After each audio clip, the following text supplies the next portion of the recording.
بسم اللہ الرحمن الرحیم۔ السلام علیکم سامعین، امید ہے آپ سب خیریت سے ہوں گے۔ ہم کاشانۂ بصیرت کے یوٹیوب چینل پر جس کتاب کو مل کر پڑھ رہے ہیں اس کا نام ہے غریب مدینہ، حضرت امام حسن مجتبیٰ علیہ السلام ولادت سے شہادت تک، اور اس کتاب کے مؤلف ہیں آیت اللہ باقر شریف القرشی۔ یہ پارٹ ہے ریڈنگ کا، پارٹ نمبر 27۔ ہم پیج 428 سے ریڈنگ کا آغاز کرنے جا رہے ہیں۔ ہیڈنگ ہے حضرت امام حسن علیہ السلام اور عثمانی سیاست۔ لکھا ہے بعض مورخین نے نقل کیا ہے کہ حضرت امام حسن علیہ السلام کو حضرت عثمان رضی اللہ کی سیاسی پالیسیوں سے کوئی اختلاف نہیں تھا۔ آپ علیہ السلام ان کی سیاسی پالیسیوں سے متفق تھے۔ جب انہیں قتل کیا گیا تو اس حادثے پر انہیں بہت زیادہ تکلیف ہوئی تھی۔ ڈاکٹر طہ حسین نے نقل کیا ہے کہ حضرت امام حسن علیہ السلام حضرت عثمان رضی اللہ کے قتل پر بہت زیادہ محزون و مغموم ہوئے، حالانکہ یہ بات نہیں ہے۔ حضرت امام حسن علیہ السلام اپنے نانا صلی اللہ علیہ وآلہ وسلم اور والد کی سنت و سیرت کے پیروکار تھے۔ ان کی وہی پالیسی تھی کہ جو آپ علیہ السلام کے والد بزرگوار علیہ السلام کی تھی۔ حقیقت یہ ہے کہ خلیفہ سوم نے وہ سیاسی پالیسی اپنائی تھی کہ ملک و ملت میں کوئی آپ کا ہمنوا اور غمخوار باقی نہ رہا۔ لوگوں کی کثرت آپ پر ناراض تھی۔ ایک دن حضرت عائشہ رضی اللہ نے رسول اللہ صلی اللہ علیہ وآلہ وسلم کا کرتا باہر نکالا اور لوگوں سے کہا، انورٹڈ کاما دیکھو، یہ رسول اکرم صلی اللہ علیہ وآلہ وسلم کا کرتا ہے جو ابھی تازہ ہے، پرانا نہیں ہوا، لیکن آپ صلی اللہ علیہ وآلہ وسلم کی سنت بھلا دی گئی ہے۔ انورٹڈ کاما کلوز ہو گیا۔ پھر لکھا ہے کہ جی ہاں، جن لوگوں پر حضرت عثمان رضی اللہ نے خصوصی نوازشات کی تھیں وہ بھی آپ کے مخالف ہو گئے تھے۔ جب طلحہ، زبیر اور عبد الرحمن بن عوف وغیرہ ان سب لوگوں نے آپ کو چھوڑ دیا تھا، ہاں صرف ان کا اپنا خاندان اور آل ابی معیط میم این یہ توئے ان کے ساتھ تھے، باقی تمام اصحاب کبار آپ کے مخالف تھے۔ تو ان حالات میں حضرت امام حسن علیہ السلام نے اپنے والد بزرگوار علیہ السلام اور اصحاب کبار کے ہم نوا اور ہمراہ تھے۔ آپ علیہ السلام کی سیاسی پالیسی ان سے جدا نہ تھی۔ آپ علیہ السلام علوی تھے، علوی ہی رہے۔ حضرت امام حسن علیہ السلام امام علیہ السلام تھے، امام علیہ السلام کے فرزند تھے۔ ایک معصوم امام علیہ السلام معصوم کا ہی پیروکار ہوتا ہے، کسی دوسرے کا نہیں۔ ڈاکٹر موصوف نے جو کچھ نقل کیا ہے یہ صرف ان کی اپنی ذاتی رائے ہے اور کچھ نہیں۔ پیج 429 پہ ہم آ گئے۔ لکھا ہے حضرت امام حسن علیہ السلام کے حضور حضرت عثمان رضی اللہ کا وہ سلوک تھا کہ جو انہوں نے اصحاب نبی صلی اللہ علیہ وآلہ وسلم، حضرت ابو ذر رضی اللہ، عمار رضی اللہ اور ابن مسعود رضی اللہ کے ساتھ کیا تھا۔ یہ تمام حضرات نبی صلی اللہ علیہ وآلہ وسلم کے فدائی تھے۔ دین اسلام کی ترویج و تبلیغ میں ان کی بے پناہ قربانیاں تھیں۔ حضرت امام حسن علیہ السلام کے سامنے وہ واقعہ بھی تھا کہ جب آپ علیہ السلام کے والد بزرگوار نے حضرت ابو ذر رضی اللہ کی مشایعت کی تھی تو حضرت عثمان رضی اللہ نے اپنے غم و غصے کا اظہار ان الفاظ سے کیا تھا کہ میں اور مروان آپ علیہ السلام سے بہتر ہیں۔ کیا ان باتوں کو امام علیہ السلام بھول گئے تھے اور آپ علیہ السلام نے اپنے بابا کو چھوڑ دیا تھا اور آپ علیہ السلام عثمانی بن گئے تھے؟ یہاں پر کوسچن مارک ہے۔ نیکسٹ پیراگراف میں لکھا ہے کہ حضرت عثمان رضی اللہ کے قتل کے بعد ان کے خون کے انتقام میں بصرہ میں ایک تاریخی جنگ ہوئی جسے مسلمانوں کی باہمی جنگ سے تعبیر کیا جاتا ہے۔ اس جنگ میں ایک طرف خون عثمانی رضی اللہ کے انتقام کا نعرہ لگانے والے تھے تو دوسری طرف امیر المومنین وصی رسول خلیفۃ المسلمین حضرت امام علی علیہ السلام کے اپنے جانثاروں کے ہمراہ تھے۔ اس جنگ میں صحابہ کبار کا حضرت عثمان رضی اللہ کے بارے میں جو موقف تھا وہ باقلانی کی کتاب التمہید میں موجود ہے۔ اس کتاب کی طرف رجوع کریں کیونکہ یہ کتاب ان باتوں کی متحمل نہیں ہے۔ جس طرح جنگ جمل میں حضرت امام حسن علیہ السلام اپنے والد بزرگوار علیہ السلام کے ہمراہ موجود تھے، اس طرح جنگ صفین میں بھی آپ علیہ السلام اپنے بابا کے ہمراہ تھے جب حاکم شام نے انتقام خون عثمان رضی اللہ کے بہانے میدان صفین میں خلیفۃ المسلمین کے خلاف فوج کشی کی تھی۔ نیکسٹ پیراگراف میں لکھا ہے جی ہاں، ڈاکٹر طہ حسین نے جو روایت پیش کی ہے وہ مدائنی ہے۔ ہم یہاں پر حوالہ نوٹ کرتے ہیں انصاب الاشراف جلد نمبر 5 صفحہ نمبر 81۔ اس میں لکھا ہے کہ جی ہاں، ڈاکٹر طہٰ حسین نے جو روایت پیش کی ہے وہ مدائنی کی روایت ہے، جسے بلازری بے لام الف زال رے چھوٹیے نے اپنے ہاں نقل کیا ہے۔ یہ آدمی اہل بیت رسول صلی اللہ علیہ وآلہ وسلم کا مخالف تھا۔ اس صاحب نے بنی امیہ کے حق میں بہت کچھ لکھا ہے، اور یہاں پر حوالہ ہے تاریخ طبری جلد نمبر 4 صفحہ نمبر 240۔ پھر لکھا ہے کہ کیونکہ یہ ان کے دربار سے وابستہ تھا، ان لوگوں نے یہ روایت اس لیے وضع کی تاکہ حضرت عثمان رضی اللہ کی تقدیس واضح ہو، تاکہ ان کی سیاست پر پردہ پڑے اور مسلمانوں کے دلوں میں آپ کا مقام ہو۔ اب یہاں پہ آگے لکھا ہے نیکسٹ پیراگراف میں کہ مذکورہ روایت موضوع ہے، میم واو زواد واو عین ہے، موضوع ہے۔ اب ہم اس کی تفصیلات پیش کرتے ہیں کہ جو درج ذیل ہیں، اور اس کو پڑھنے کے لیے ہم پیج 430 پر آ گئے ہیں۔ اب یہاں پر پوائنٹ لکھے ہیں، 3 پوائنٹس ہیں۔ پہلے پوائنٹ میں لکھا ہے کہ وضو والی روایت کہ جب امام حسن علیہ السلام وضو کر رہے تھے اور ادھر امیر المومنین علیہ السلام کا گزر ہوا، اور آپ علیہ السلام نے اپنے فرزند سے فرمایا کہ وضو کو اپنے کمال کے ساتھ انجام دیں۔ جی ہاں، امام علیہ السلام نے اپنے فرزند کو ایک شرعی مسئلہ بتایا تھا۔ روایت میں جو اس کے بعد والے الفاظ ہیں جو حضرت امام حسن علیہ السلام سے منسوب ہیں وہ موضوع ہیں۔ حضرت امام حسن علیہ السلام اپنے نانا رسول اللہ صلی اللہ علیہ وآلہ وسلم کے وارث ہیں، اور آپ صلی اللہ علیہ وآلہ وسلم کی شبیہ ہیں۔ آپ علیہ السلام اپنے بابا علیہ السلام کے حضور ایسی بات نہیں کر سکتے کیونکہ یہ آپ علیہ السلام کے شایان شان نہیں ہیں۔ پوائنٹ نمبر 2، حضرت امام حسن علیہ السلام کو امیر المومنین امام علی علیہ السلام نے حکم دیا تھا کہ حضرت عثمان رضی اللہ کا دفاع کریں، تو پھر کیسے امام علیہ السلام امیر المومنین علیہ السلام کی طرف اس بات کی نسبت دیتے جس سے اشارہ ملے کہ امیر المومنین علیہ السلام حضرت عثمان رضی اللہ کے قتل ہونے پر راضی تھے، اور یہاں پر سوالیہ نشان ہے۔ تیسرا پوائنٹ ہے امیر المومنین حضرت علی علیہ السلام کا حضرت عثمان رضی اللہ کے قتل سے کوئی تعلق نہیں ہے۔ حضرت عثمان رضی اللہ کے اپنے عاملین نے ہی آپ کو قتل کیا تھا۔ پھر لکھا ہے کہ مدائنی کی یہ روایت جھوٹ و افتراء پر مبنی ہے، اس کا حقیقت سے کوئی تعلق نہیں ہے۔ افسوس کہ ڈاکٹر موصوف نے ایسی روایت پر اعتماد کیا کہ جو جھوٹ کا پلندہ ہے اور اموی فیکٹری کی پیداوار ہے۔ اب نیکسٹ ہیڈنگ کی جانب ہم آگے ہیں۔ لکھا ہے، ہیڈنگ ہے انقلاب۔ جب عثمانی دور حکومت کے مظالم اپنی حدود و عبور کر گئے تو ملک کے اطراف و اکناف میں ان کے خلاف غم و غصے کی لہر دوڑ گئی۔ ہر جگہ اور ہر محفل میں ان کے اہداف زیر بحث ہونے لگے۔ وہ اصحاب کبار جو اسلام کے اعلام تھے وہ بھی حکمرانوں کے زخم خوردہ تھے۔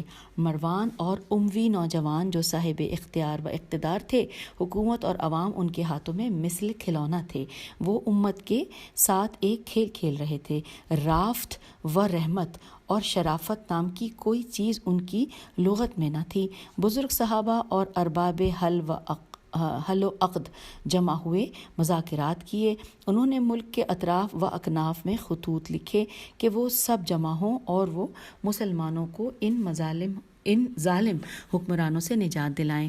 اہل مصر نے جو برنامہ جاری کیا تھا وہ درج ذیل ہے، اور حوالہ یہاں پہ بریکٹ میں لکھا ہے کہ اس اجلاس میں مصر میں رہنے والے اصحاب اور تابعین بھی شامل تھے، اور یہاں پہ بریکٹ کلوز ہو گیا ہے، اور ہم پیج 431 پر ہیں، اور اب ہم وہ پڑھنے جا رہے ہیں کہ اہل مصر نے جو برنامہ جاری کیا تھا، انورٹڈ کاما، اما بعد ہماری طرف آئیں اور ہماری بات سنیں۔ رسول اللہ صلی اللہ علیہ وآلہ وسلم کی خلافت نااہل لوگوں کے ہاتھ میں چلی گئی ہے، وہ ان سے واپس لیں، ان کے حوالے کریں جو اہل ہیں۔ کتاب اللہ کو تبدیل کر دیا گیا ہے، سنت رسول صلی اللہ علیہ وآلہ وسلم کو ترک کر دیا گیا ہے، سیرت شیخین کو معطل کیا گیا ہے۔ ہم ہر اس صحابی اور تابعی کو اللہ تعالیٰ کا واسطہ دیتے ہیں کہ جب وہ ہمارا یہ خط پڑھ لیں تو وہ فوراً ہمارے پاس آئیں، ہمارے حقوق پامال ہو چکے ہیں، فوراً ہمارے پاس چلے آؤ اگر آپ کا اللہ رب العزت اور قیامت پر ایمان ہے۔ معاملہ حساس ہے، ہمارا ساتھ دو، حق کو صحیح راستے پر لے آؤ اور اس طرح نظام حکومت چلاؤ کہ جس طرح رسول اللہ صلی اللہ علیہ وآلہ وسلم نے چلایا تھا، اور تم نے انہیں جس راستے حق پر دیکھا تھا، اب سلطنت کا نظام کسی اور راستے پر ہے، تو ہم پر واجب ہے کہ اس روش کو بدلیں، کیونکہ ہمیں اپنے حقوق سے محروم کر دیا گیا ہے اور ہمارا مال ہمارے ہاتھ میں نہیں رہا۔ یہ لوگ ہمارے اور ہمارے امر کے درمیان حائل ہو چکے ہیں۔ ہمارے نبی صلی اللہ علیہ وآلہ وسلم کے بعد نبوت و رحمت کی خلافت تھی۔ آج اس ملک میں عدل و انصاف ختم ہو چکا ہے اور ظلم کا دورہ ہے۔ جو جس چیز پر غالب آتا ہے اسے ہڑپ کر جاتا ہے۔ انورٹڈ کاما کلوز ہو گیا، اور یہاں پر حوالہ ہے الامامت والسیاست، جلد نمبر 1 صفحہ نمبر 35۔ پھر لکھا ہے جی ہاں، یہ وہ تحریر ہے کہ جس میں اس دور کے حالات و واقعات کو بیان کیا گیا ہے۔ اس کے چیدہ نکات درج ذیل ہیں۔ اب سامعین، یہ جو نکات دیے گئے ہیں وہ کل 5 ہیں، آئیے نوٹ کرتے ہیں۔ نمبر 1 ہے کتاب اللہ کی تبدیلی، عدل و انصاف کا خاتمہ۔ نمبر 2، سنت نبوی صلی اللہ علیہ وآلہ وسلم سے انحراف اور ریاست مدینہ کے ضابطوں کی معطلی۔ نمبر 3، شیخین کی سیرت سے اعراض، الف عین رے الف ضاد اور الف کے نیچے زیر ہے، اعراض و انکار۔ پھر ہے پوائنٹ نمبر 4، بیت المال کا ذاتی استعمال، اور پوائنٹ نمبر 5 ہے اسلامی خلافت سے انصراف، مصالح عامہ سے انکار اور ذاتی مسئلے پر اصرار۔ ہم آگے ہیں پیج 432 پہ، لکھا ہے مذکورہ بالا حوادث سے امت میں حکومت کے خلاف غم و غصے کی ایک شدید لہر دوڑ گئی، جس نے اسلامی معاشرے کو متزلزل کر دیا۔ اس خط کے علاوہ سرحدی شہروں کی طرف بھی ایک خط لکھا گیا، کیونکہ ان شہروں میں صحابہ اور تابعین کی ایک کثیر تعداد موجود تھی۔ اس خط کی عبارت درج ذیل ہے، انورٹڈ کاما، تم نے اس لیے خروج کرنا ہے تاکہ اللہ رب العزت کے راستے میں جہاد کریں اور دین محمدی صلی اللہ علیہ وآلہ وسلم کا نظام قائم کریں۔ تمہارے خلیفہ نے محمد صلی اللہ علیہ وآلہ وسلم کے دین کو فاسد کر دیا ہے، اس لیے اس کے خلاف قیام کریں۔ انورٹڈ کاما یہاں پر کلوز ہو گیا، اور حوالہ ہے تاریخ طبری جلد نمبر 3 صفحہ 104 اور الکامل فی التاریخ جلد نمبر 5 صفحہ نمبر 70۔ پھر لکھا ہے کہ تمام اسلامی شہروں کے لوگوں نے اس آواز پر لبیک کہتے ہوئے اپنے اپنے وفود مدینہ طیبہ بھیجے تاکہ وہ حقائق سے مطلع ہوں۔ اب یہاں پہ نئی ہیڈنگ آ گئی ہے، اور ہیڈنگ ہے اسلامی وفود کی تفصیل۔ آئیے اس تفصیل کو جانتے ہیں۔ یہاں پر 3 پوائنٹس دیے گئے ہیں تفصیل کے لیے۔ نمبر 1، مصری وفد، اہل مصر نے 400 اشخاص پر مشتمل ایک وفد مدینہ منورہ بھیجا۔ مشہور قول یہ ہے کہ ان میں اکثر لوگ محمد بن ابی بکر رضی اللہ اور عبد الرحمن بن ادیس عین دال یہ سین بے لام واو چھوٹی ادیس بلوی کی قیادت میں آئے تھے۔ نمبر 2، کوفی وفد، پہلا تھا مصری وفد، دوسرا کوفی وفد۔ اہل کوفہ نے مالک اشتر رضی اللہ، زید بن سوحان سواد واو ہے الف نون سوحان ابدی، زیاد بن نظر نون زواد رے، زیاد بن نظر حارثی ہے الف رے سے چھوٹی ہے، اور عبداللہ بن اسم الف سواد میم اسم عامری کی قیادت میں وفد بھیجا۔ ان سب کا مسئول عمرو بن احتم تھا، الف ہے تے میم تھا۔ اور تیسرا ہے بصری وفد، پہلا تھا مصری وفد، دوسرا کوفی وفد اور تیسرا ہے بصری وفد۔ لکھا ہے کہ حکیم بن حبلہ 100 افراد کے ساتھ بصرے سے نکلا، راستے میں 50 افراد ان کے وفد میں شامل ہوئے۔ ان میں جو بصرہ کے سردار تھے ان کے نام یہ ہیں، زال پہ پیش ہے زریح بن عباد ابدی اور بشر بن شریح قیسی اور ابن الحرش وغیرہ۔ ہم آگئے ہیں پیج 433 پر، لکھا ہے جب یہ لوگ مدینہ طیبہ پہنچے تو صحابہ کرام رضی اللہ نے ان کا کھلے دل سے استقبال کیا اور انہیں حکومتی حالات سے آگاہ بھی کیا، اور ان سے کہا کہ عدل و انصاف کا خاتمہ ہو چکا ہے، اب ضروری ہے کہ ان لوگوں سے چھٹکارا حاصل کیا جائے تاکہ امت سکھ و سکون کا سانس لے۔ مصری وفد نے حضرت عثمان رضی اللہ کی طرف ایک خط لکھا کہ وہ اپنی موجودہ راہ و روش سے توبہ کریں، بصورت دیگر حکومت چھوڑ دیں۔ انہوں نے جو خط حضرت عثمان رضی اللہ کی طرف لکھا تھا اس کی عبارت یہ ہے، آئیے مل کر پڑھتے ہیں۔ انورٹڈ کاما میں لکھا ہے کہ آپ کو معلوم ہونا چاہیے اللہ رب العزت نے آج تک اس قوم کی حالت نہیں بدلی جسے اپنی حالت کے بدلنے کا احساس نہ ہو۔ اللہ رب العزت کے لیے اپنے حالات بدل لو۔ اللہ آپ نے اس دنیا سے جو استفادہ کرنا تھا وہ کر لیا ہے، اب دنیا کا زائل ہونا قریب ہے۔ آپ نے یوم آخرت حاضر ہونا ہے، اس حاضری کو نہ بھولیں۔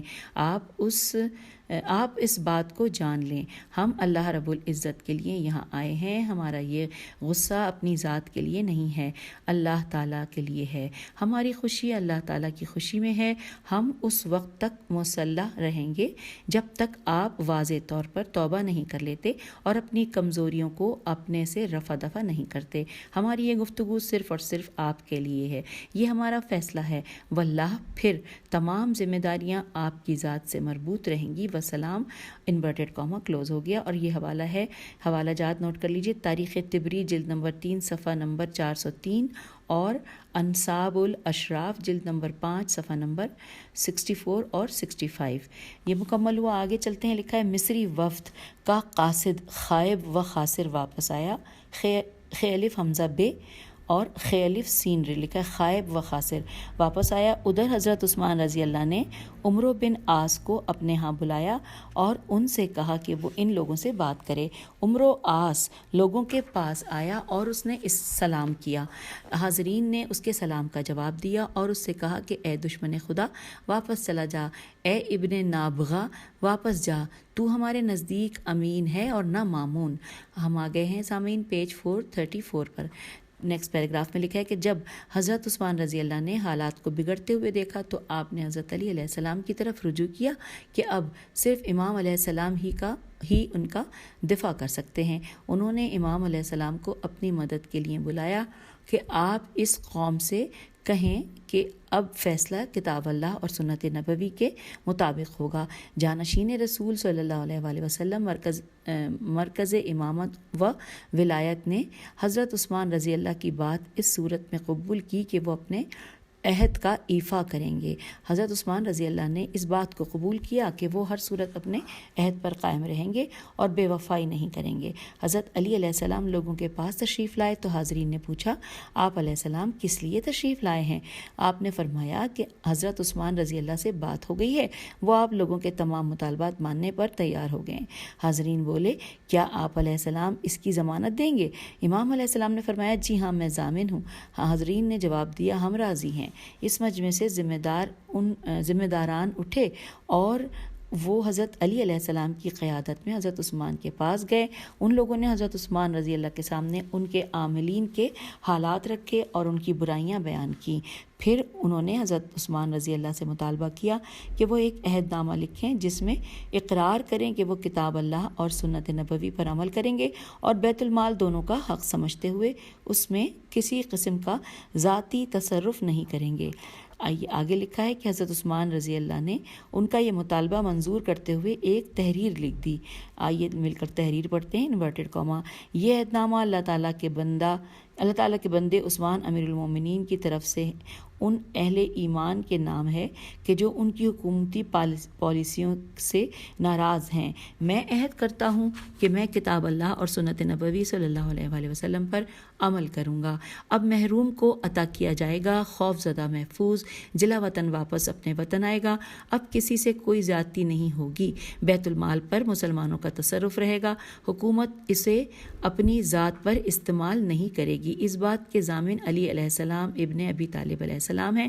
عثمان رضی اللہ پر واجب ہے کہ وہ اس عہد نامے کی تحریر پر عمل کریں، اور یہاں پر انورٹڈ کاما ہو گیا ہے کلوز۔ ہم پیج نمبر 435 پر ہیں۔ پھر لکھا ہے کہ اس عہد نامے کے گواہوں کے نام درج ذیل ہیں: زبیر بن عوام، طلحہ بن عبداللہ اور سعد بن مالک، ابی وقاص۔ پھر لکھا ہے اگلے ہیں عبداللہ بن عمر، اور 5ویں نمبر پہ ہیں زید بن حارث، 6 نمبر پہ سہیل بن حنیف، اور 7ویں نمبر پہ ابو ایوب خالد بن زید۔ پھر لکھا ہے کہ یہ معاہدہ ذیقعد 35 ہجری کو لکھا گیا تھا۔ لوگوں نے یہ عہد نامہ لیا اور وہاں سے واپس چلے گئے۔ حوالہ ہے انصاب الاشراف جلد نمبر 5 صفحہ نمبر 312۔ پھر لکھا ہے کہ حضرت علی علیہ السلام نے حضرت عثمان رضی اللہ سے فرمایا کہ اب لوگوں سے خطاب کرو تاکہ لوگ مطمئن ہو کر واپس جائیں۔ حضرت عثمان رضی اللہ نے لوگوں سے کہا کہ وہ کتاب اللہ اور سنت نبوی پر عمل کریں گے، مال غنیمت میں تمام لوگوں کو ان کا حق ملے گا، وہ کسی کو کسی پر ترجیح نہیں دیں گے، وہ اپنے رشتہ داروں کو بیت المال میں سے کچھ نہیں دیں گے۔ اس کے بعد مصری وفد واپس چلا گیا اور یہ معاملہ یوں ہی خوش اسلوبی سے طے پا گیا۔ اس واقعے کے دوسرے دن مروان حضرت عثمان رضی اللہ کے پاس آیا اور اس نے کہا کہ خیر، یہ تو چلتے بنے مگر دوسرے شہروں سے آنے والوں کی روک تھام کے لیے آپ ایک بیان دیں تاکہ وہ ادھر کا رخ نہ کریں، وہ اپنی جگہ پر مطمئن ہو کر بیٹھے رہیں، اور وہ بیان یہ ہو کہ مصر کے کچھ لوگ جھوٹ سچ باتیں سن کر مدینے میں جمع ہو گئے ہیں، اور جب انہیں یہ معلوم ہوا کہ وہ جو سنتے تھے غلط تھا تو وہ مطمئن ہو کر واپس چلے گئے۔ اب ہم آ گئے پیج نمبر 436 پر۔ لکھا ہے حضرت عثمان رضی اللہ ایسا صریح جھوٹ بولنا نہیں چاہتے تھے، مگر مروان نے کچھ ایسا چکمہ دیا کہ وہ آمادہ ہو گئے اور مسجد نبوی صلی اللہ علیہ وآلہ وسلم میں خطبہ دیتے ہوئے فرمایا انورٹڈ کاما کہ ان مصریوں کو اپنے خلیفہ کے متعلق کچھ خبریں ملی تھیں، اور جب انہیں یقین ہو گیا کہ وہ سب غلط اور بے سر و پا تھیں تو وہ اپنے شہروں کی طرف پلٹ گئے ہیں۔ انورٹڈ کاما یہاں پہ کلوز ہو گیا، اور حوالہ ہے تاریخ طبری جلد نمبر 3 صفحہ نمبر 395۔ اس کے بعد لکھا ہے کہ یہ کہنا تھا کہ مسجد میں ایک ہلڑ مچ گیا اور لوگوں نے پکار کر کہنا شروع کیا کہ اے عثمان رضی اللہ، تو توبہ کر، اللہ سے ڈرو، یہ کیا جھوٹ کہہ رہے ہو۔ حضرت عثمان رضی اللہ اس ہڑبونگ میں سٹ پٹا کر رہ گئے۔ اس دوران عمرو بن عاص نے آواز دی کہ اے عثمان رضی اللہ، اللہ رب العزت سے ڈرو، تم ہلاکت سے دوچار ہو رہے ہو اور ہم بھی ہلاک ہونے والے ہیں، تم بھی توبہ کرو اور ہم بھی توبہ کرتے ہیں۔ حضرت عثمان رضی اللہ نے اسے جھڑک دیا اور اسے چیخ کر کہا، اے ابن نابغہ، تم کون ہو میرے سامنے بولنے والے؟ پھر کیا ہوا؟ ہر طرف سے آوازیں بلند ہونا شروع ہو گئیں کہ اے عثمان رضی اللہ، اللہ سے ڈرو، اللہ سے ڈرو۔ جب آپ نے یہ حالات دیکھے تو ممبر سے اتر کر گھر چلے گئے، اور یہاں پر بھی حوالہ وہی ہے جس سے پہلے تھا، تاریخ طبری جلد نمبر 3 صفحہ نمبر 395۔ پھر لکھا ہے کہ جی ہاں، یہ واقعات اس امر کی دلیل ہیں کہ حضرت عثمان رضی اللہ کی حکومتی گرفت نہایت کمزور تھی۔ مروان پالیسی ساز تھا اور جس کی عمر اور وہ مسلمان قسمت سے کھیل رہے تھے، آپ کے سامنے بے بس تھے، آپ حضرات کے سامنے بے بس تھے۔ اب نئی ہیڈنگ ہے حضرت عثمان رضی اللہ کی مدد طلبی۔ جب لوگوں نے حضرت عثمان رضی اللہ پر اپنا گھیرا تنگ کیا اور آپ اپنے گھر میں محصور ہو کر رہ گئے تو آپ نے حاکم شام سے مدد مانگی۔ حضرت عثمان رضی اللہ نے شام کی طرف خط بھیجا جس کی عبارت کچھ یوں تھی، آئیے اس کو پڑھتے ہیں، پیج نمبر 437 پہ، انورٹڈ کاما، اما بعد مدینے والے کافر ہو گئے ہیں اور سرکش ہو گئے ہیں، انہوں نے بیعت توڑ ڈالی ہے، تم فوراً شام سے کے لڑنے بھیڑنے والوں کو تند و تیز سواریوں پر میری طرف بھیجو۔ اور یہاں انورٹڈ کاما کلوز ہو گیا ہے۔ نیکسٹ پیراگراف میں لکھا ہے جب حاکم شام کو یہ خط ملا تو اس نے توقف کیا اور اصحاب پیغمبر صلی اللہ علیہ وآلہ وسلم کی مخالفت کو برا جانا، چونکہ اسے معلوم ہو چکا تھا کہ وہ ان کی مخالفت پر یکجہتی سے متفق ہیں۔ حوالہ ہے تاریخ طبری جلد نمبر 3 صفحہ نمبر 402 اور تاریخ یعقوبی جلد نمبر 2 صفحہ نمبر 152 اور الکامل فی التاریخ جلد نمبر 5 صفحہ نمبر 67۔ پھر لکھا ہے کہ جب شامی لشکر نے سستی دکھائی تو حضرت عثمان رضی اللہ نے اپنا ایک قاصد یزید بن اسد بن کرز کی طرف اور اہل شام کی طرف بھیجا کہ وہ لوگوں کو ان کی نصرت کی ترغیب دیں۔ آخرکار یزید قصری قاف سین رے چھوٹی قصری کی قیادت میں شام سے ایک لشکر نکلا، لیکن حاکم شام نے انہیں حکم دیا کہ جب وہ مقام ذی نشب نون شین بے ذی نشب پر پہنچیں تو وہاں توقف کریں اور وہاں سے آگے کی طرف نہ جائیں۔ یہ لشکر وہاں حضرت عثمان رضی اللہ کے قتل تک وہاں رکا رہا۔ حاکم شام کی یہی خواہش تھی کہ جب حضرت عثمان رضی اللہ مارے جائیں گے تو وہ ان کے خون کا انتقام لے گا تاکہ خلافت بنی امیہ کے پاس ہی چلی آئے۔ نیکسٹ پیراگراف میں ہے حاکم شام نے ہی یہ چال چلی تھی کہ حضرت عثمان رضی اللہ کا قتل ہو۔ اسی بات کی طرف ابو ایوب انصاری رضی اللہ نے اشارہ کیا تھا۔ انہوں نے کہا تھا اے حاکم شام، یزید بن اسد کو حضرت عثمان رضی اللہ کی نصرت سے تم نے ہی روکا تھا اور تمہاری کوشش رہی تھی کہ ان کی مدد نہ ہو۔ بہرحال حضرت عثمان رضی اللہ نے اپنی نصرت کے لیے اپنے تمام شہروں کی طرف قاصد بھیجے، حتیٰ کہ مکہ مکرمہ آئے ہوئے عمرہ ادا کرنے والوں کو بھی اپنی مدد کے لیے طلب کیا۔ اب نیکسٹ ہیڈنگ ہے یوم دار، دال الف رے۔ جیسا کہ گزشتہ صفحات میں نقل کیا گیا ہے کہ جب مصریوں نے اپنے خلاف ہونے والی سازش پکڑی تو وہ فوراً واپس مدینہ طیبہ آئے اور انہوں نے حضرت عثمان رضی اللہ کے قصر کا محاصرہ کر لیا اور مطالبہ کیا خلیفہ اپنے منصب سے استعفیٰ دیں۔ ہم آگئے پیج 438 پر۔ مروان ان کی طرف آیا اور اس نے محاصرین کو گالیاں دیں اور ان سے کہا انورٹڈ کاما، تم کون ہو؟ تمہاری کیا جرت؟ تم اس لیے آئے ہو کہ ہم سے حکومت چھین لو؟ بگڑیں تمہارے چہرے، ان چہروں والے آئے اور ہم سے حکومت کھینچیں۔ دور چلے جاؤ، ہمارے گھر کو چھوڑو اور یہاں سے نکل جاؤ، اپنا منہ کالا کرو، خدا تمہیں ذلیل و رسوا کرے، تم ہم سے حکومت نہیں چھین سکتے انورٹڈ کاما کلوز۔ مروان کے ان کلمات نے جلتی پر تیل کا کام کیا۔ ایک دفعہ پھر شعلے بھڑکنے لگے۔ لوگوں نے حضرت عثمان رضی اللہ کو گھیر لیا تاکہ انہیں قتل کر دیں۔ لوگوں نے جب یہ بگڑے ہوئے حالات اور بدلا ہوا نقشہ دیکھا تو غیظ و غضب میں بھرے ہوئے وہاں سے اٹھ کھڑے ہوئے اور سیدھے امیر المومنین علی علیہ السلام کے پاس پہنچے اور آپ علیہ السلام کو ساری کہانی سنائی، جسے سن کر آپ علیہ السلام غصے سے پیچ و تاب کھانے لگے اور اسی وقت اٹھ کر حضرت عثمان رضی اللہ کے پاس گئے اور ان سے کہا انورٹڈ کاما، واہ سبحان اللہ، کیا مسلمانوں کی درگت بنائی ہے، تم نے ایک بے دین بد کردار کی خاطر دین سے بھی ہاتھ اٹھا لیا اور عقل کو بھی جواب دے دیا۔ آخر تمہیں کچھ تو اپنے وعدے کا پاس و لحاظ ہونا چاہیے تھا، یہ کیا مروان پر آنکھ بند کر کے چل پڑو؟ یاد رکھو یہ تمہیں ایک ایسے اندھے کنویں میں پھینکے گا کہ پھر اس سے نکل نہ سکو گے۔ تم تو مروان کی سواری بن گئے ہو کہ وہ جس طرح چاہے تم پر سواری گانٹھ لے اور جس غلط راہ پر چاہے تمہیں ڈال دے۔ آئندہ میں تمہارے معاملے میں کوئی دخل نہ دوں گا اور نہ لوگوں سے کچھ سنوں گا۔ اب تم جانو اور تمہارا کام، تمہاری عزت بھی گئی اور تمہاری حکومت بھی گئی انورٹڈ کاما کلوز۔ ہم آ گئے پیج 439 پہ۔ پھر لکھا ہے کہ جی ہاں، حضرت عثمان رضی اللہ کے قتل کا سامان مروان اور بنی امیہ نے کیا تھا۔ جب امام علیہ السلام کی بات ختم ہوئی تو حضرت عثمان رضی اللہ کی زوجہ نائلہ نے ان سے دریافت کیا کہ میں نہ آپ سے کہتی تھی کہ مروان سے پیچھا چھڑائیں ورنہ یہ آپ کو مروا کے چھوڑے گا۔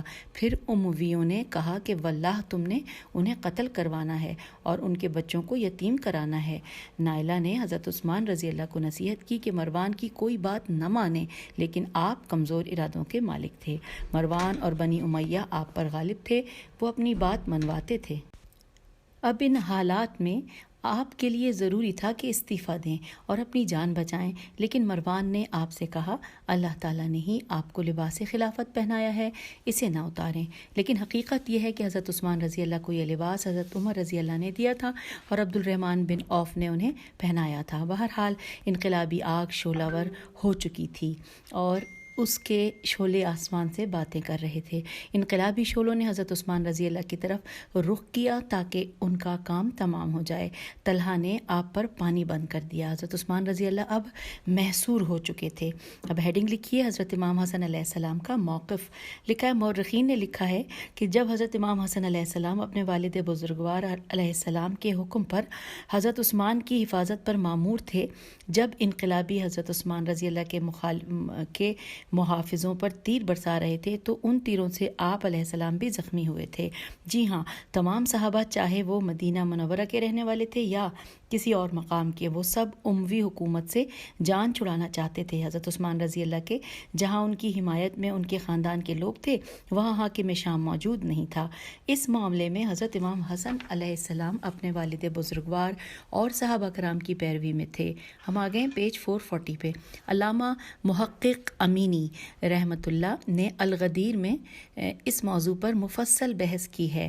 انہوں نے ایسی تمام روایات کو ضعیف ثابت کیا ہے کہ حضرت امام حسن علیہ السلام عثمانی تھے، اور یہاں پر حوالہ ہے حاشیے میں تفصیل کچھ ہے کہ حضرت عثمان رضی اللہ بروز جمعہ 18 ذی الحجہ 36 ہجری کو قتل ہوئے تھے۔ ان کی مدت خلافت 12 دن کم 12 سال ہے۔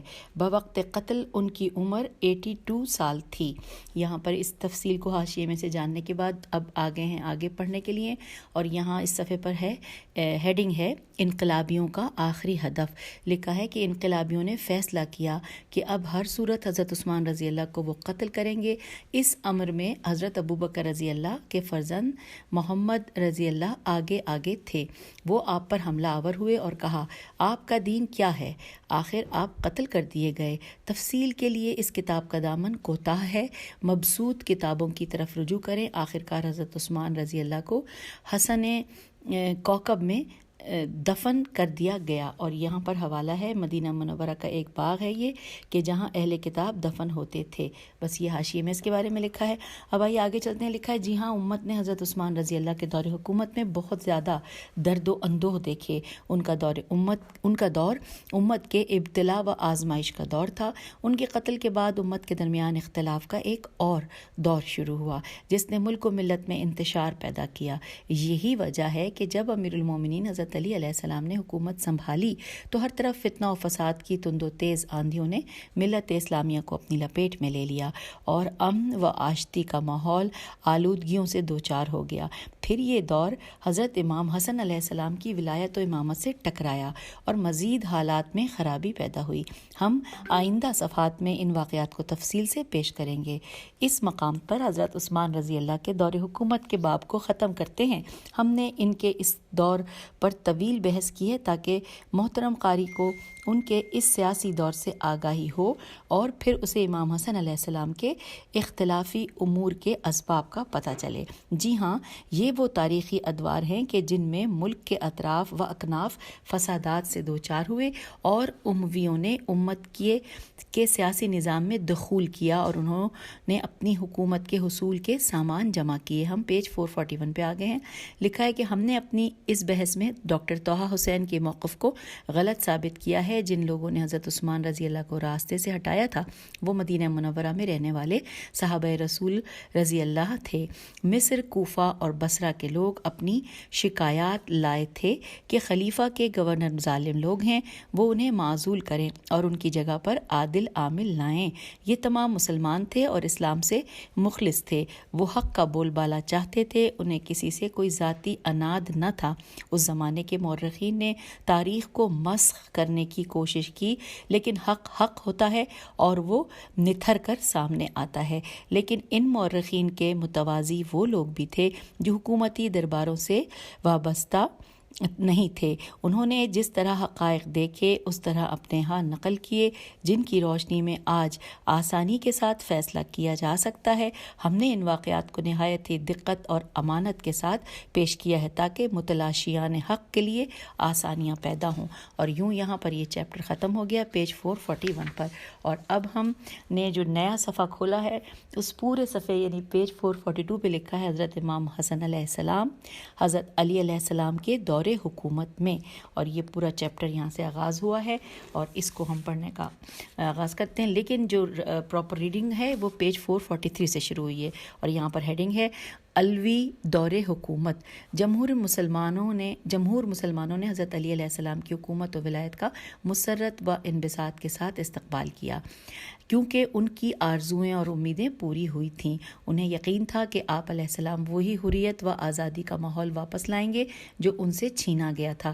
اب وہ دور غلامی سے نکلیں گے جس کے لیے اموی حکمرانوں نے جال بنے تھے۔ یہ وہی لوگ تھے جنہوں نے ریاست مدینہ کا دور دیکھا تھا۔ آج وہ خوش تھے کہ اب دوبارہ اسی ریاست کا ماحول پیدا ہوگا کہ جس کی بنیاد سرکار دو عالم صلی اللہ علیہ وآلہ وسلم نے رکھی تھی، اور اس گلشن کی آبیاری خود آپ صلی اللہ علیہ وآلہ وسلم نے اپنے مبارک ہاتھوں سے کی تھی، جس کی وجہ سے ان پر شفقت و رحمت کے بادل برستے تھے۔ چونکہ ملت اسلامیہ اموی حکمرانوں کی بے انصافی کی چکی میں پس چکی تھی، وہ عدل و انصاف کے خواہش مند تھے۔ اب انہیں عدل و انصاف ملنے والا تھا۔ انہیں یقین تھا کہ اس دور میں لوٹ کھسوٹ ہوگی اور نہ اقربا پروری ہوگی، بلکہ عدل الہی کا راج ہوگا اور مساوات کا پرچم سر بلند ہوگا۔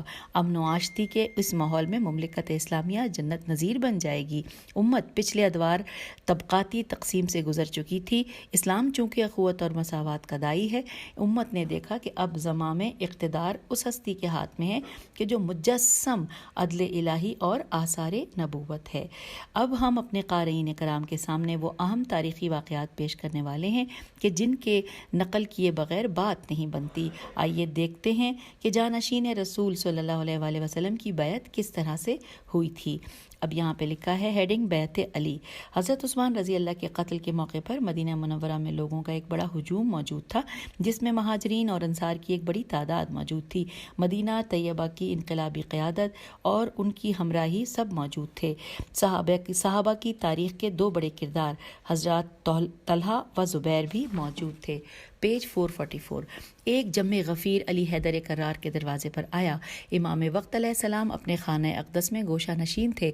انسانوں کے اس ٹھاٹے مارتے ہوئے سمندر سے آواز بلند ہوئی، یا ابا الحسن علیہ السلام، وہ صاحب مارے گئے ہیں۔ امت کی رہبری کے لیے ایک امام کی ضرورت ہے۔ اس وقت روئے زمین میں اس امر کے لیے آپ علیہ السلام سے زیادہ حقدار ہم کسی کو نہیں دیکھتے۔ اسلامی سبقیت اور نبی صلی اللہ علیہ وآلہ وسلم سے قرابت میں آپ علیہ السلام سب پر مقدم ہیں۔ امام علیہ السلام نے انکار کر دیا۔ آپ علیہ السلام نے فرمایا، مجھے تمہاری اس حکومت کی کوئی ضرورت نہیں۔ تم جسے اپنا امیر بناؤ گے میں اس پر راضی رہوں گا اور اس کا وزیر بنوں گا۔ امام علیہ السلام کے اس انکار پر ایک شور بلند ہوا۔ ہر زبان پر صرف یہی لفظ تھے کہ ہم آپ علیہ السلام کے علاوہ کسی دوسرے کو یہ حکومت دینے والے نہیں ہیں، ہم صرف آپ علیہ السلام کی ہی بیعت کریں گے۔ جوں جوں اس جم غفیر کا اصرار بڑھتا گیا، ادھر امیر المومنین کا انکار بھی بڑھتا گیا۔ جب یہ لوگ امام علیہ السلام سے اپنی بات نہ منوا سکے تو اسلامی مسلح سپاہ نے ملکی حالات کے پیش نظر ایک جلسہ کیا۔ اس اجلاس میں ملکی حالات زیر بحث لائے گئے کہ اگر امت بغیر امام علیہ السلام کے رہی تو ملکی سیاسی حالات خطرات سے دوچار ہو جائیں گے، پھر جن کا سنبھالنا مشکل ہو جائے گا۔ آخر میں ان لوگوں نے مسجد میں حاضر ارباب بست و کشاد لوگوں سے باتیں کیں کہ تم مشارتی کمیٹی ہو اور تم امام و رہبر کا انتخاب کرنے والے ہو۔ اب ملکی رہبری کے لیے کسی اہل شخص کا انتخاب کرو، جو فیصلہ تم کرو گے وہ قابل قبول ہوگا۔ فوراً فیصلہ کرو، ہم تمہاری پیروی کریں گے۔ ہم تمہیں آج کے دن کی مہلت دیتے ہیں، واللہ اگر آپ نے فیصلہ نہ کیا تو ہم علی علیہ السلام، طلحہ اور زبیر وغیرہ سب کو قتل کر دیں گے۔ پھر لکھا ہے، حوالہ ہے الکامل فی التاریخ، جلد نمبر 3 صفحہ نمبر 80۔ اس دھمکی کے بعد اہل مدینہ امیر المومنین حضرت علی علیہ السلام کے دروازے پر آئے۔ ان سب نے بلند آواز سے کہنا شروع کیا، البیعت البیعت۔ اے امام علیہ السلام، آپ علیہ السلام دیکھ رہے ہیں کہ اس وقت امت مصائب و آلام کا شکار ہے، ہمارے حالات مخدوش ہیں، ہمارے حال پر رحم کریں۔ امیر المومنین حضرت علی علیہ السلام نے پرسکون لہجے میں فرمایا، انورٹڈ کاما، جانے دیں، ہم مجھے کچھ نہ کہیں، کسی کو تلاش کریں، انورٹڈ کاما یہاں پہ کلوز ہو گیا۔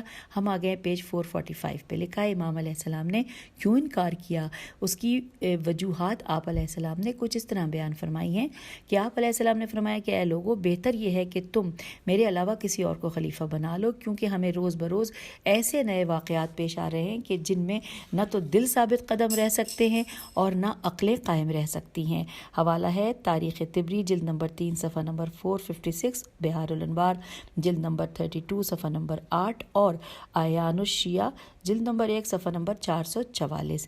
پھر آگے پیراگراف میں لکھا ہے کہ چونکہ امام علیہ السلام امت کو اچھی طرح دیکھ چکے تھے کہ اس وقت وہ لوگ جو گزشتہ ادوار میں حکومت کے دست و بازو رہ چکے تھے اب ان کے کیا ارادے ہیں، خصوصاً خلیفہ سوم کے عاملین اور ان کا کنبہ، اس لیے امام علیہ السلام انکار کر رہے تھے کہ اب حکومت کرنا پھولوں کی سیج نہیں ہے، بلکہ کانٹوں بھرے راستے سے ننگے پاؤں گزرنا ہے۔ جی ہاں، ہمارے سامنے ایک ایسا معاملہ ہے کہ جس کے کئی رخ اور کئی رنگ ہیں، جسے نہ دل برداشت کر سکتے ہیں اور نہ عقلیں اسے تسلیم کر سکتی ہیں۔ امام علیہ السلام گزشتہ تمام ادوار حکومت کا بخوبی مطالعہ کر چکے تھے کہ اس وقت امت بعض حکومتی مقربین کے ہاتھوں کس طرح کھلونا بن چکی ہے۔ وہ کسی صورت آپ علیہ السلام کو بطور حکمران برداشت نہیں کر سکیں گے، خصوصاً حضرت عثمان رضی اللہ کا خاندان، وہ کبھی بھی آرام کے ساتھ نہیں بیٹھیں گے۔ اس لیے امام علیہ السلام اپنی بیعت سے انکار کر رہے تھے۔ پھر امام علیہ السلام نے بڑے غور فکر کے ساتھ فرمایا کہ تمہیں معلوم ہونا چاہیے کہ اگر میں تمہاری اس خواہش کو مان لوں تو تمہیں اس راہ راستے پر لے چلوں گا جو میرے علم میں ہے، اور اس کے متعلق کسی کہنے والے کی بات اور کسی ملامت کرنے والے کی سرزش پر کان نہیں دھروں گا، اور اگر تم میرا پیچھا چھوڑ دو تو پھر جیسے تم ہو ویسا ہی میں ہوں، اور ہو سکتا ہے کہ جسے تم اپنا امیر بناؤ میں اس کی بات تم سے زیادہ سنوں اور مانوں گا۔ پیج 446۔ حاضرین، امام علیہ السلام کی یہ بات سن کر پھٹ پڑے۔ وہ چیخ چیخ کر کہہ رہے تھے کہ جب تک ہم آپ علیہ السلام کی بیعت نہیں کر لیں گے آپ کو نہیں چھوڑیں گے۔ لوگوں کا جمع غفیر امام کی بیعت کے لیے آپ علیہ السلام کے حضور جمع تھا، اور وہ اصرار کر رہے تھے کہ ہم آپ کی بیعت کر کے رہیں گے۔ تو امام علیہ السلام نے ان کی اس کیفیت کو جو خوبصورت عکاسی کی ہے وہ درج ذیل ہے۔ یہاں پر انورٹڈ کاما میں ہم ترجمہ پڑھنے جا رہے ہیں کہ اس وقت مجھے لوگوں کے ہجوم نے دہشت زدہ کر دیا جو میری جانب بجو کے عیال کی طرح ہر طرف سے لگاتار بڑھ رہا تھا، یہاں تک کہ یہ عالم ہوا کہ حسن اور حسین علیہ السلام کچلے جا رہے تھے اور میری ادا کے دونوں کنارے پھٹ گئے، میری ابا کے ادا لکھا ہے یہاں پہ، پھٹ گئے تھے، اور وہ سب میرے گرد بکریوں کے گلے کی طرح گھیرا ڈالے ہوئے تھے۔ یہاں پر انورٹڈ کاما کلوز ہوا۔ اب آگے لکھا ہے کہ امیر المومنین حضرت علی علیہ السلام نے بیعت کے معاملے کو دوسرے دن تک مؤخر کر دیا، اور آپ علیہ السلام اس دوران حالات و واقعات کو دیکھتے رہے۔ لوگ واپس اپنے گھروں کی طرف لوٹ گئے۔ ادھر رات نے مدینہ طیبہ کے آسمان پر اپنے خیمے ڈال دیے، لیکن اہل مدینہ نے یہ رات پہلو بدلتے ہوئے گزاری۔ وہ بے سکون رہے کیونکہ ابھی تک ان کے رہبر نے ان کی حکومتی ذمہ داریاں نہیں سنبھالی تھیں۔ یہاں پر ہم اپنی ریڈنگ کو روک دیتے ہیں، اجازت چاہتے ہیں۔ خدا حافظ، فی امان اللہ۔